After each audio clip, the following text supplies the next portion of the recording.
Maister is red shirt. There we go. So what we're about to see, so you just saw a pretty aggressive Rob, right? Oh, absolutely. You're about to see a pretty aggressive Game & Watch. Yeah. For sure.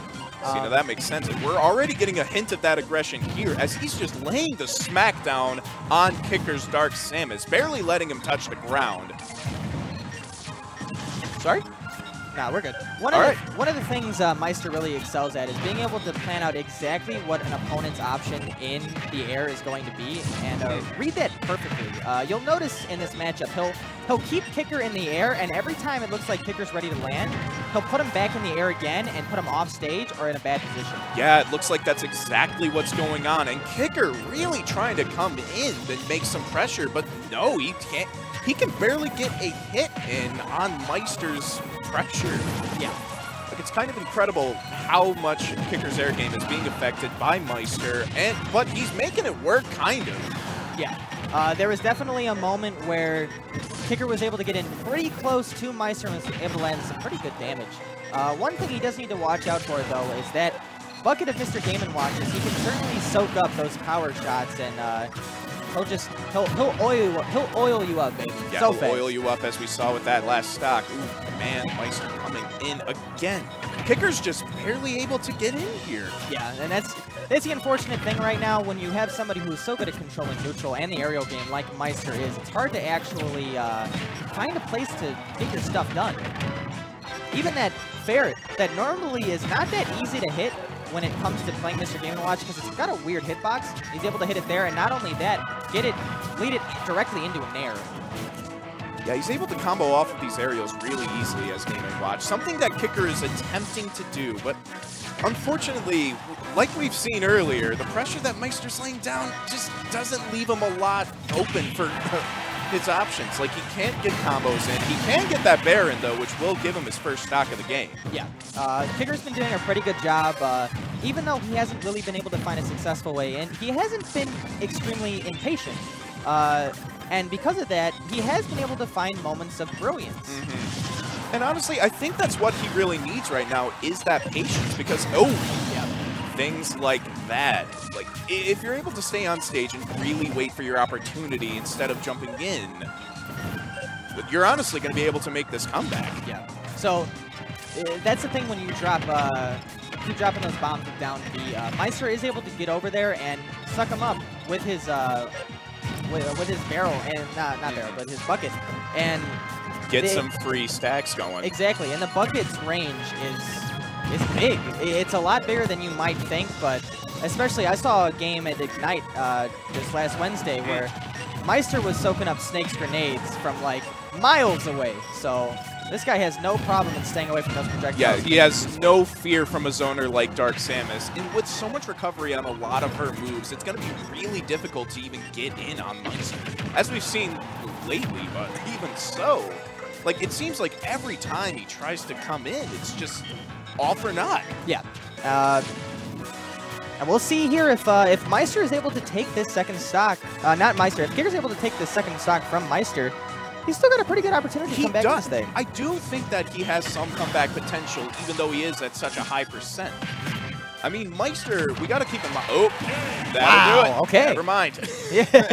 The key to his success was his literal key. And the key to Maister's success was that down air. Yeah. Ring the bell.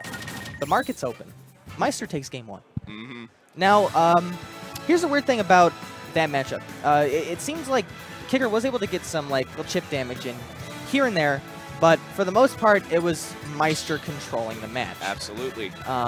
And this is the part where you really got to sit down if you're a Kicker and think about how to utilize that space that you actually had, because he wasn't falling for as many Maister shenanigans as I've seen people fall for. Absolutely, and the thing about Kicker is he's just trying to get in, set up his zoning opportunities with his charge shot and the bombs, but he just can't.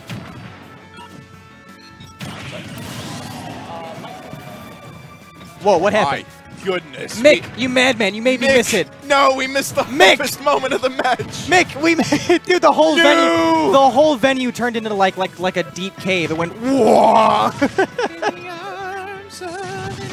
Oh, in the arms of an angel, fly away from that ledge, says Maister. So getting back on stage right now for Kicker was Oh, man, that's so unfortunate. But Maister is upset after that game-changing play that kicker had, apparently. He was a little salty. Yeah, apparently. A little salty. Check. We wish we could know. Word has it was hype. It was apparently hype. I read it in the paper. Word on the street.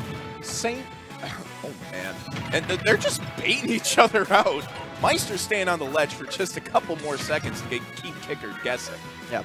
But as we've seen so far, this is not a bad performance from Kicker at all. Not even. There have been some times where he's been able to find lapses in Maister's judgment. Yeah, absolutely. It's not impossible for him to get licks in, but Maister, because he's able to have such control over the stage and absorb all of Dark Samus's projectiles, there's not a lot that Kicker can do to really get in, as we've seen in Game 1. Ignore me. This is a test. So that bucket is now filled up. It's not. Oh wow, it's not filled up. I thought for sure that he had gotten one of Samus's other bombs, but I think it was filled up, but it looked like he used it off stage to try and get a read off a Kicker. Ooh, but there's another read. This book is on the next chapter, y'all. Yep. And here's the thing, bucket was is definitely going to come into play. Kills very early and has quite a few setups if your opponent isn't able to read the play. Now I think it's full. I think it's full now. It is definitely full now, and ooh, man, we're looking at a bit of a close game. I mean, sure, Maister is on his second stock, but he's at a very high percentage, which could allow Kicker to come in for a kill. That bucket's still not full. We're getting bamboozled. Wait. Oh, he teched it. Oh, man, he certainly wanted to get back on stage and punish Maister, take away his second stock, but he might have found something right here. Absolutely. Oh, wait. Oh, nice. There we go with the frame track from Kicker. Gonna take that stock away from Maister. It's neck and neck, ladies and gentlemen. Here, the grocery market. Ooh, oh, now it's a full. The char stock. That's going to be a full bucket. Gonna be a. Ooh, oh, but he missed it. He misses the bucket, unfortunately. Kicker really using his spacing. Wait a minute. Wait. Oh, what? Down tilt from ledge, was almost able to set something up there, but Kicker missed it. Unfortunately, yes. My good tech. Good tech is going to save him, and the key is not going to kill him. It's neck and neck, ladies and gentlemen. Oh, but that turtle got him. Oh, wait. Wait, he's not dead. The DI saved him. What? Oh, never mind. Man. Okay, missing the hype for the first half of the match. We came back for the second, and so did Maister. He's going to be taking this game. I'll tell you what, there are some top-level Illinoisian players who have not been able to really even touch Maister. Kicker did a really good job. Yeah, it's very impressive that Kicker was able to get in the way he was,